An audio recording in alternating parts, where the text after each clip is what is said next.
밝은 미소를 지으면서 인사하도록 합니다. 우리의 인도자는 하나님이십니다. 말씀에 순종하는 삶을 삽시다. 우리의 모든 결과는 하나님의 뜻이 이루어지기를 원합니다. 그리 되기를 원합니다. 그리 될 줄로 믿습니다. 요즘에 혼자 이렇게 앉아서 생각하는 시간들이 있잖아요. 생각을 하면서 어떤 생각이 갑자기 드는가 하면 나는 요즘에 꽃이 많이 피고 있잖아요. 이렇게 사무실에 있다 보면, 학교에 있다 보면 지나가는 사람들이 막 우리 주차장으로 들어오는 분들을 봐요. 그러면서 막 제가 이렇게 듣기에도 야 이런 장미가 있어 막 이러고, 그래서 이렇게 보다가 밑에 보면은 조그만 꽃들 피는 거 보고서 야 이쁘다 막 이러고서 그런 분들이 꽤 많이들 와요. 근데 이제 장미가 좀 다 떨어져서 찾았으니까 저기 또 다시 나올 거란 말이죠. 근데 여러 종류의 꽃들이 하단에 펴 있잖아요. 조금해도. 그런데 이렇게 지나가다가 들어와서 일부러 보고 따로 사진 찍고 이런 분들을 이렇게 보면서 무슨 생각이 드는가면 나한테도 저런 감정이 있나 하는 거예요. 있어야 당연하잖아요. 그 감정이 있다고 하는 거는 정말 그 자체가 복이란 말이죠. 아이가 아주 뭐 그냥 얼굴에 뭐 떨어져서 침을 흘리고 뭘 묻히고 막 그랬어도 눈웃음을 치는 것을 보면 막 가슴이 막 쪼려오는 것 같은 그런 감동이 생겨지면 그 얼마나 큰 복이에요. 그런데 우리 시대가 그 잔잔한 감동을 잊어버린 시대가 되어지고 있다고 하는 것만큼 큰 위기는 없다는 거죠. 나이가 먹었다고 하는 것, 늙었다고 하는 것이 감정이 사라지는 이유가 된다고 하면 그것은 잘못 받아들이고 잘못 이해하는 것이 아니겠는가. 우리는 어느 때가 되어졌든 간에 아주 별거 아닌 것에서도 감정을 느끼고 그리고 거기에 감동할 수 있다고 하면, 그 마음이 살아있다고 하면 그 자체는 축복이겠다는 거죠. 더더군다나 우리 믿음을 가지고 있는 사람들 내 마음속에 한 가지 명확한 것이 있다는 거죠. 그건 뭐냐면 모든 것들을 하나님이 지으신 것들이에요. 하나님이 지으셨기 때문에 때로는 우리가 속을 때가 있어요. 어떤 것이냐면 꽃을 봐도 이 꽃을 보면서 어떤 분들은 꽃을 저렇게 자르냐고 저쪽에서 많이 들었겠다고 그래요. 많이 들긴 들어요. 근데 이게 생화로 보는 분들이 있어요. 좋아한데 아주 생화처럼 많이 들어가고 아주 거기에다가 어떤 경우는 이렇게 향을 뿌려가지고 향도 아주 나게 하고 요즘 그렇게 하잖아요. 그러니까 그것만 보고서도 감동하고 감동하는 사람이 있는데, 냉철한 사람은 딱 보고 이게 생활에 좋아요. 딱 보고 좋아하면 에이 좋아하네 이런 거 하는 사람이 있어요. 그런데 조금 속더라도 야 너무 이쁘다, 야 이렇게 좋아, 너무너무 아주 이쁘네.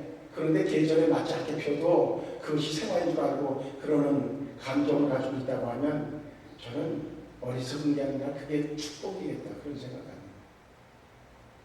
하물며 모든 것을 하나님이 지으셨고 모든 삶의 인도자가 하나님이라고 하는 사실을 믿는 우리는 매 순간의 삶 속에서 감격하고 감동할 수 있다고 하면 그것이 은혜겠다 하는 겁니다. 저는 그래서 오늘 이런 질문을 던지고 싶은 거예요.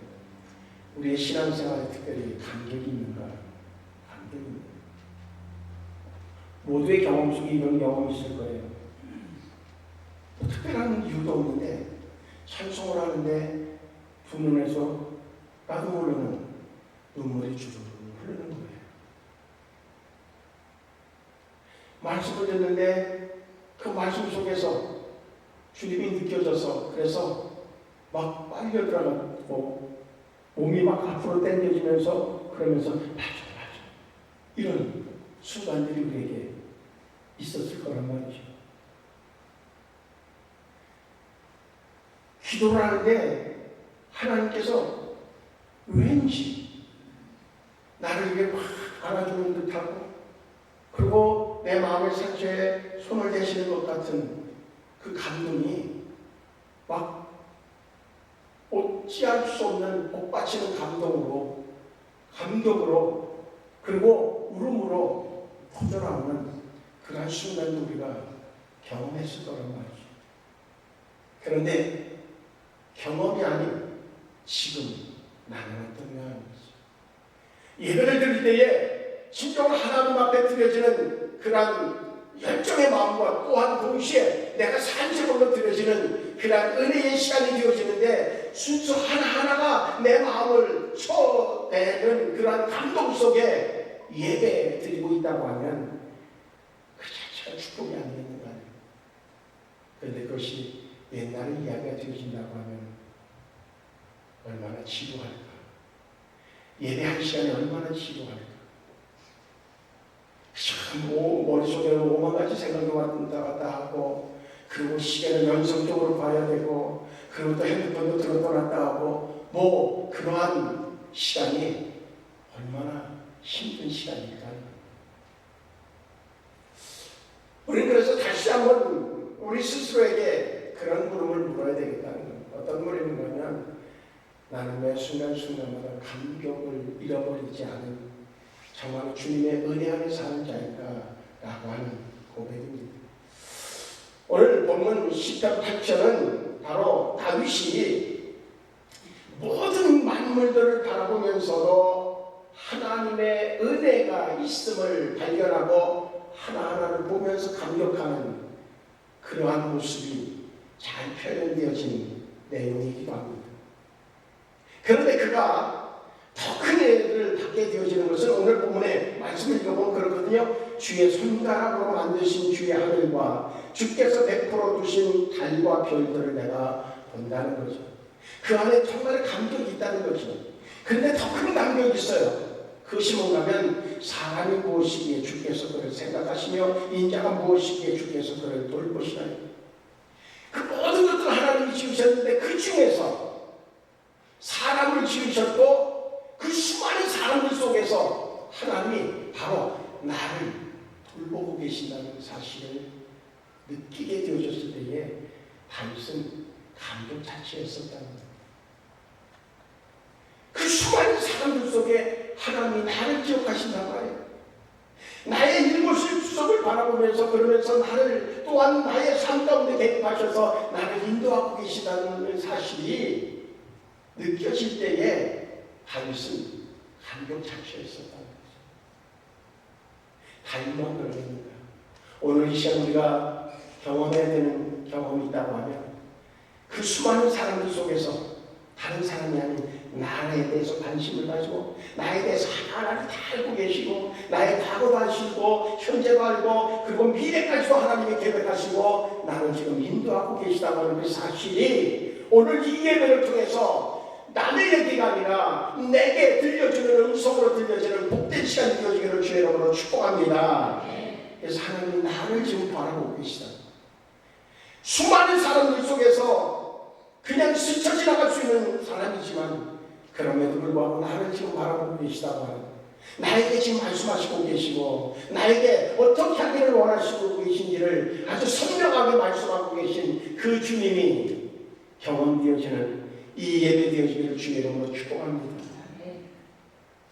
운동장 안에 꽉 차게 아이들의 학생들에게 서 있어도요, 부모는 자기 아이를 찾아낸단 말이죠. 그 아이의 표정을 보면서 왜 제가 힘든가? 아유 제가 또 뭔가 정말 기분 나쁜 일이 있었나? 그거를 부모는 바라보고 한단 말이에요.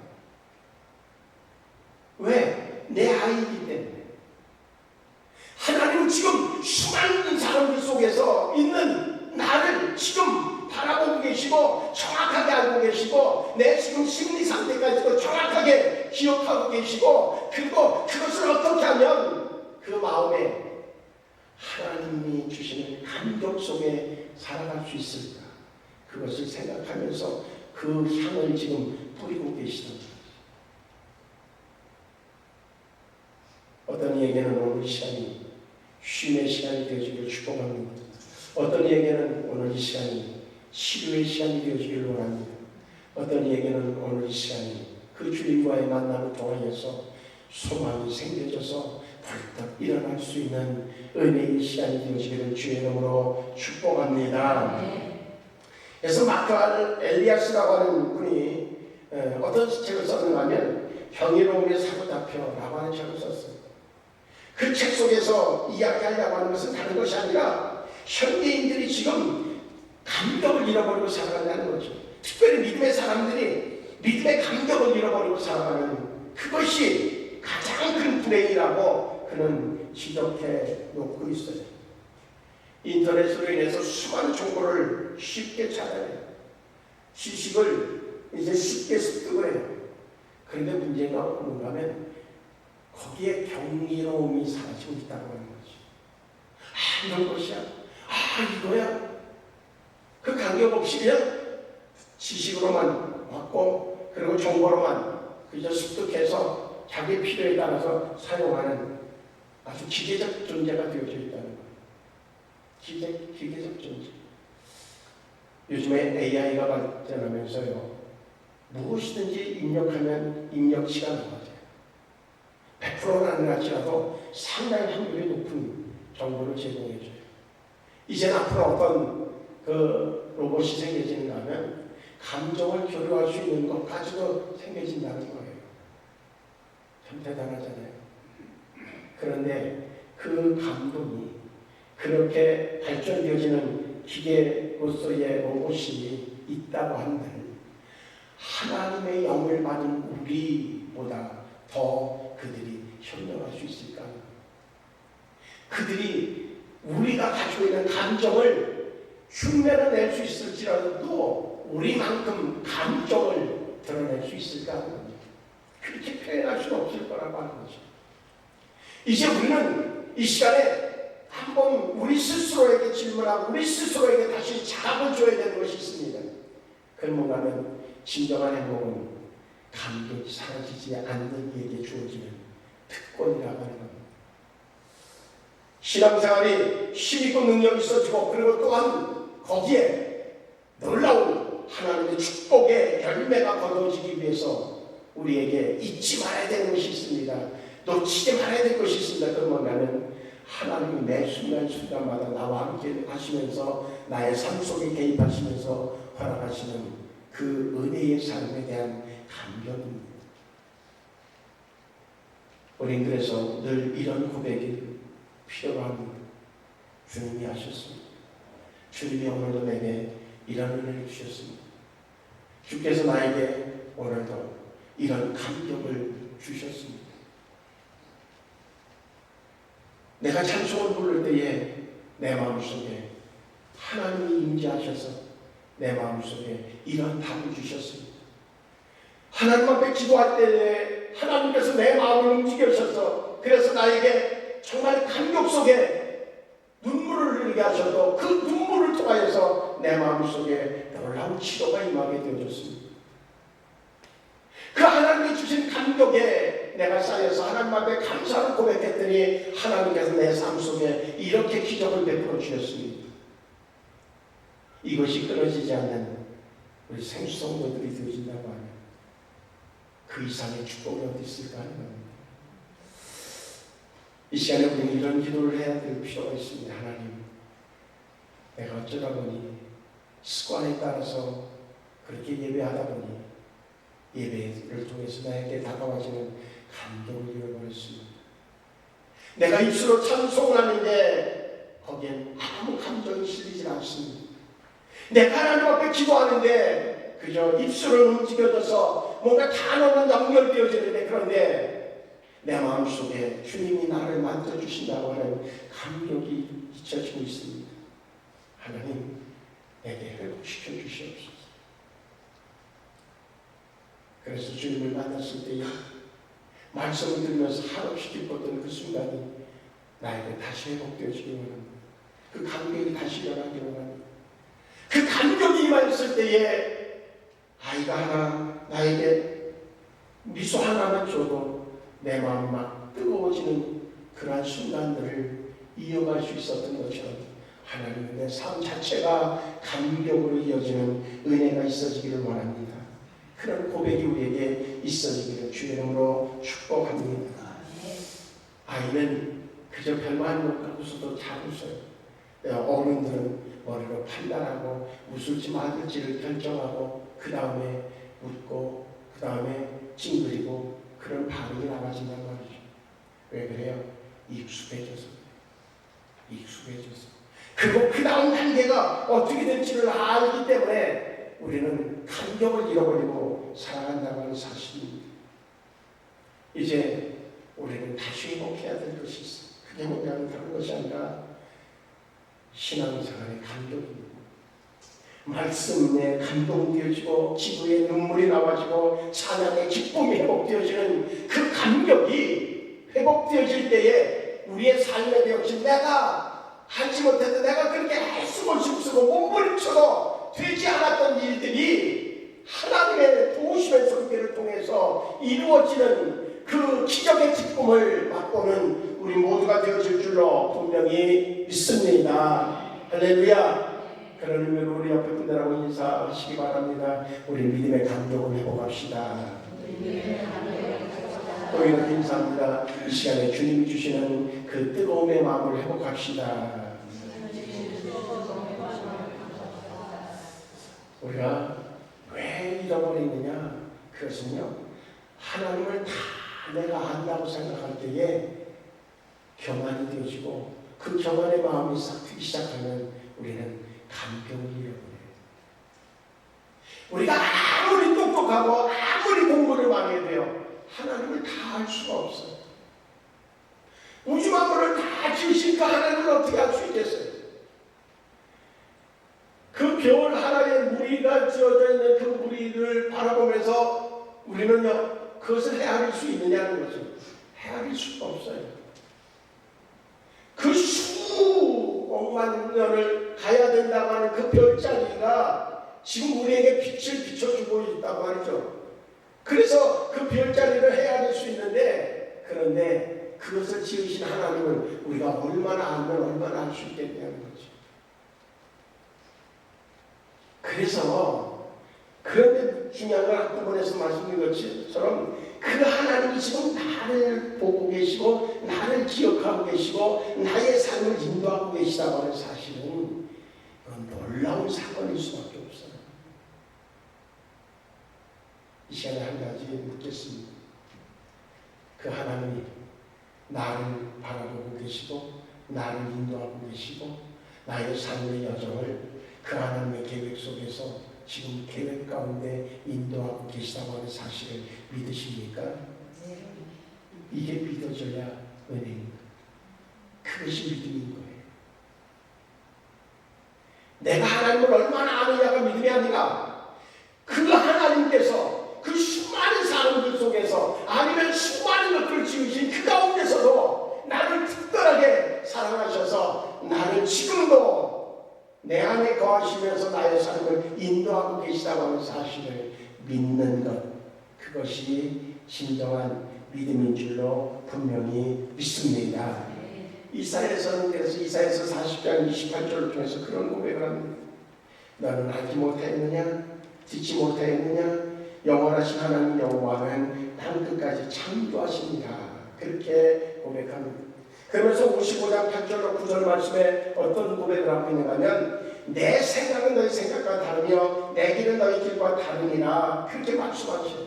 그 하나님을 이사야는 알게 되어졌다는 거예요. 믿게 되어졌다는 거예요. 그 하나님은 지금 이 시간에도 역시 우리의 생각을 이렇게 판단하시면서 옳은 것 그런 것을 분별하시고 그러면서 내 생각은 너의 생각과 다른데 내 생각대로 네가 살아간다고 하면 내가 계획한 것을 너는 이룰 수 있다고 지금도 말씀하고 계시단 말이죠. 다른 유능한 어떤 사람에게 관심 있는 분이 아니에요. 늘 깨어지고 부서지면서 이래서 아프다 그러고 저래서 아프다 그러고 이래서 누가 나를 알아준다고 하고 내가 이렇게 열심히 하는데 누가 알아주지 않는다고 하고 소리 다 하는 우리들이라 할지라도요, 하나님은 지금 그런 나에게 관심이 있으시고 나를 귀하게 여기시다. 그 우주를 지으신 그분이. 그러니 우리가 그 하나님을 떠날 수 있겠느냐는 겁니다. 그 하나님은 나를 구원하기 위해서 어떻게 육신으로 오셔서 그래서 십자가를 지시는 것을 통해서 우리의 죄를 대신하시고 그래서 우리가 믿음으로 인해서 우리를 구원하시는 놀라운 은혜를 주시는 그 하나님이 바로 나와 함께 하시는 그 하나님인 것을 믿으시기를 주의 이름으로 축복합니다. 은혜를 깨닫는 순간 우리는 하나님 앞에 겸손할 수밖에 없어요. 이제 우리는 다른 어떤 것보다 그저 익숙함이 아니라 매 순간이 새로운 은혜로 깨달아지는 그것이 감격으로 남아 있어서 그래서 매 순간을 감격할 수 있는 그 은혜의 자리에 있는 자 그가 바로 우리 생수가족들 되어지기를 주의 이름으로 축복합니다. 마태복음 13장 15절을 통해 보면 이렇게 말씀합니다. 이 백성들의 마음이 완악하여져서 그 귀는 듣기에 둔하고 그 눈은 감았으니 그렇게 얘기합니다. 그러니까 감동이 없는 거지.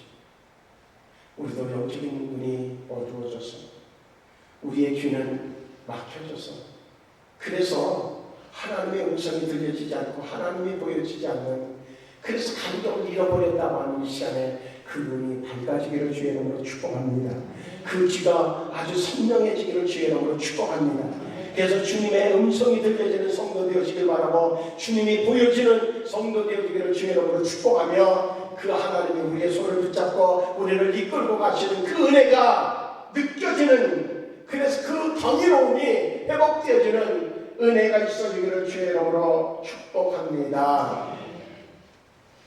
이제 우리는 그 은혜를 더 완벽하게 회복하기 위해서 십자가를 바라봐야 됩니다. 가끔씩은 아니 매일 우리는 십자가를 이렇게 바라보면서 십자가의 의미가 무엇인가 벽에 달리셨던 그 주님이 지금 저곳에 계시지 않으면 어디 계십니까? 그 주님이 그 하나님이 십자가를 지시는 그 이유가 뭘까? 바로 나를 위해서라고 하십니다. 나를 위해서 대신 죽으신 그 하나님이 지금 이 시간에 나와 함께 하신다고 하십니다. 나는 그렇다고 하면 어떻게 하면 될까? 갈라디아서 2장 20절에 바울은 유명한 고백을 하잖아요. 내가 그리스도와 함께 십자가에 못 박히면 이제 내가 사는 것은 내가 아니라 내 안에 계신 주님이라고 고백하는 그 바울에게 매사의 감격이 떠나지 않는 것은 당연할 수밖에 없다고 하는 거예요. 그래서 우리는 넉넉히 십자가를 이렇게 바라보고 그 십자가가 주는 의미를 우리의 마음속에 새길 필요가 있어요. 그러면 어때요? 감격이 회복된단 말이에요. 감격이. 그리고 이전에 내가 경험했던 순간순간들을 다시 떠올리는 거예요. 기억을 되살려보는 거예요. 그럴 때 내 마음속에 슬그머니 찾아오는 하나님의 은혜가 있음도 경험하게 되어질 줄로 분명히 믿습니다. 그 가운데서 우리의 삶의 진정한 예배를 회복하는 매 순간 하나님 앞에서 내가 드려지는 그분 앞에서의 예배자가 되어질 때에 우리는 은혜로 경험되어지는 복을 누리게 되어질 줄로 믿습니다. 그 가운데서 우리는요 그 감격을 삶으로 드려야 돼요. 삶으로. 이제 오늘 5월 마지막 날이고 내일은 6월달 잡아들죠. 6월달 그러면 우리가 호국의 달 그러잖아요. 어떤 분이 저에게 글을 하나 보내줬는데 참 의미가 있어요. 한 사람에 대한 이야기인데 윌리엄 해밀턴 쇼라고 하는 사람에 대한 이야기. 해밀턴 쇼는 대위의 어떤 계급을 가지고 있었던 사람이에요. 그분이 저에게 이렇게 글을 보내준 이유는 이렇게 그 벚꽃을 필 때 이 분이 생각이 났다고 그래요. 벚꽃이 폈는데 비가 한번 착 내리고 나니까 벚꽃이 그냥 다 떨어진 거예요. 너무너무 아깝잖아요. 다 피워보지도 못하고 떨어진 그 벚꽃을 보면서, 그러면서 은평구 역권동의 작은 공원 한 구석에 있는 푸른 눈의 28세 청년 동상을 생각하게 되어졌다는 거예요. 그가 바로 윌리엄 해밀턴 쇼라고 하는 사람이에요. 그는 어찌 보면 가장 화려할 수 있었던 그런 나이대에 이제 자기가 태어난 것도 아니 태어나긴 했어도 그래도 자기의 고국이라고 얘기할 수 있는 그러한 것이 아닌 전혀 다른 눈의 색깔을 가지고 다른 의식을 가지고 살아가는 그곳에 와서 그곳을 위해서 자기의 목숨을 바쳤던 그런 사람에 대한 이력을 이렇게 생각하면서 정말로 어떠한 마음이면 그러한 삶을 살아갈 수 있을까 하는 것들을 생각하면서 글을 이렇게 남긴 내용이었어요. 그 해밀턴 쇼는 어떤 사람은 1922년도 평양에서 태어났는데 그의 부모님들은 미국에 이제 태어났지만 한국에 선교사로 온 부부 사이에서 태어났어요. 그는 한국에서 태어났으니까 어쨌든 간에 한국 사람으로 이렇게 자라게 되어졌겠죠. 한국어도 유창했고 그리고 평양 골목을 누비면서 친구들과 뛰어놀았던 사람이었어요.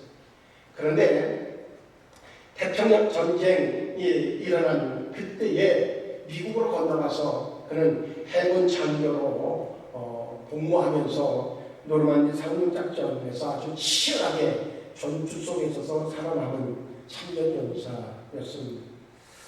이제 전쟁이 끝난 후에 그는 하버드 대학교를 입학해서 동아시아 박사 과정을 이제 공부하는 과정 속에 있었어요.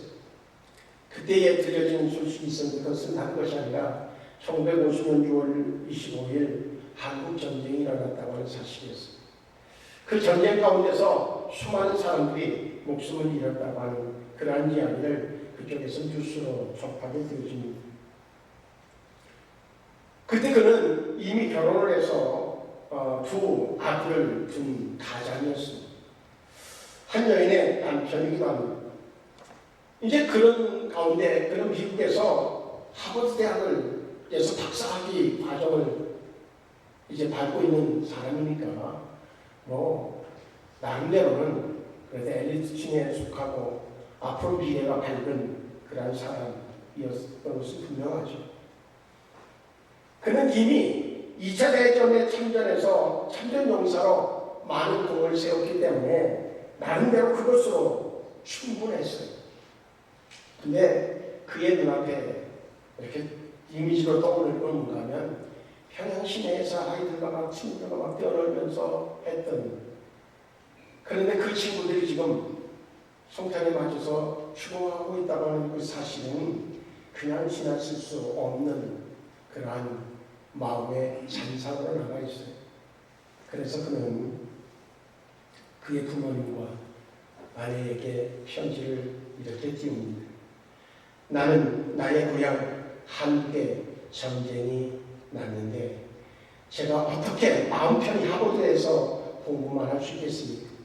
한국의 평화가 온 뒤에야 제 양심에도 평화가 올 것 같습니다. 결국은 그 길로 미군에 다시 제 입대를 하고 그리고 한국 파병에 이제 뛰어들게 되어집니다. 그때에 그는 영어도 잘하고 한국말도 잘하니까 발탁 되어져서 메가드 장군의 최측근으로 정보장교로 발탁이 되어져서 인천 상륙작전을 성공적으로 이끄는 데에 결정적인 역할을 해냈어요.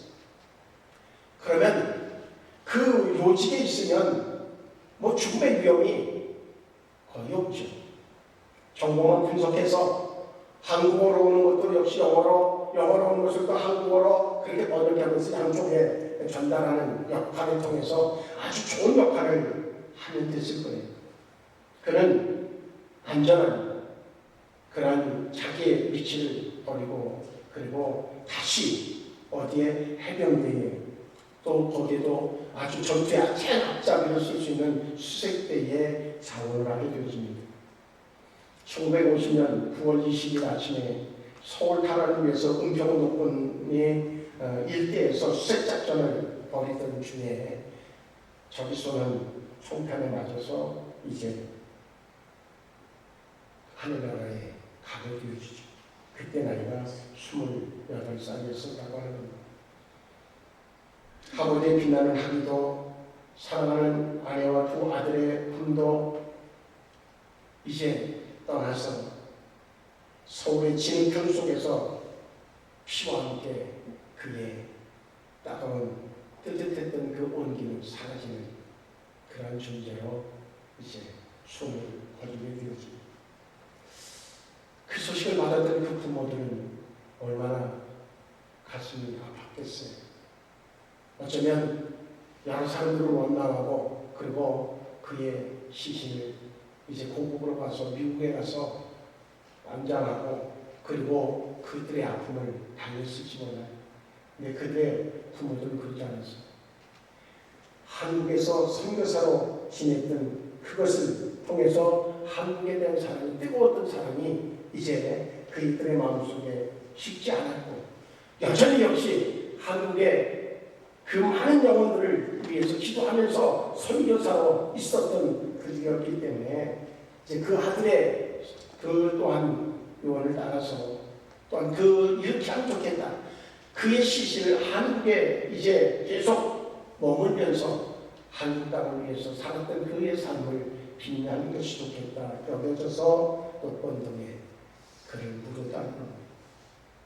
그리고 나중에 이제 그 장례식을 치르면서 그를 또 그리웠던 사람들의 조의금들을 다 모아서 그래서 지금 현재 감리교신학 중에서 모건 대전에 있는 모건대학교에 강단을 짓고 세브란스 병원에 많은 부분을 이제 기탁을 하면서 한국의 발전을 위한 그러한 도움을 줬던 이들로 남아 있었다는 겁니다. 그의 후손들을 다 조사해 보니까 한 60여 명의 그런 자손들이 한국의 발전을 위해서 안보를 위해서 힘썼던 사람들로 기록되어진 것을 보게 되어졌다고 하는 겁니다. 봄에 그 벚꽃이 비 한 번 오면서 다 피지 못하고 떨어진 그 모습을 보면서 이제 그 사람을 생각하게 되어졌고 결국은 해밀턴 쇼를 이렇게 보면서 그의 마음에 뜨거움이 있었기 때문에 남의 나라지만 이 한국 동양의 아주 작은 나라 이 나라를 위해서 자기 몸을 내놓을 수 있는 그러한 열정을 헌신을 보일 수 있었던 것은 그의 마음속에 신앙적 감격을 잊지 않았기 때문이라고 결론을 내렸다고 하는 것. 분명히 우리는 지금 어쩌면 6월 3일 선거를 앞두고 더 이분의 이야기가 조명되어질 수 있으리라고 여겨집니다. 수많은 사람들이 뭔가 나라를 위해서 헌신하겠다고 이제 후보자가 되어져서 나와 있지만 그들의 마음속에 정말 이 외국인, 미국인, 해밀턴 쇼와 같은 그런 진정으로 나라를 생각하고 진정으로 국민을 생각하고 주민을 생각하고 그런 마음으로 자기를 헌신하는 마음의 사람들이 몇 명이나 될까? 자기 명예 때문에 자기 부를 위하여서 뭔가 나선 사람들은 없는가?